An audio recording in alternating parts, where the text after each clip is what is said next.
The Muslims, they're fundamentalists, they're extremists. And we Muslims, we are becoming apologetic. No, no, no, I'm not a fundamentalist. No, no, I'm not an extremist. I say, I am an extremist.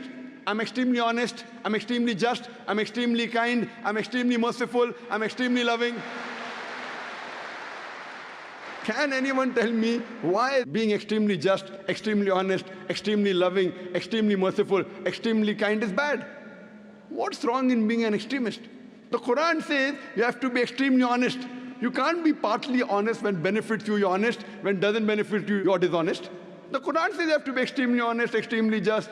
So if you are a practicing Muslim, you have to be extremely kind, extremely honest, extremely just.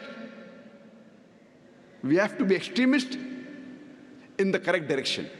We should not be extremists in the wrong direction. But a Muslim should be extremist in following the Quran. Allah says in the Quran, in Surah Baqarah, chapter number 2, verse number 208, Allah says, "Udkhulu fi silmi kaffa." Enter into Islam wholeheartedly. You can't say partly. So why are the Muslims becoming apologetic? The media is attacking Islam, and unfortunately, we Muslims, we have the best deen. But why are we afraid? Why are we apologetic? It's time that we turn the tables over.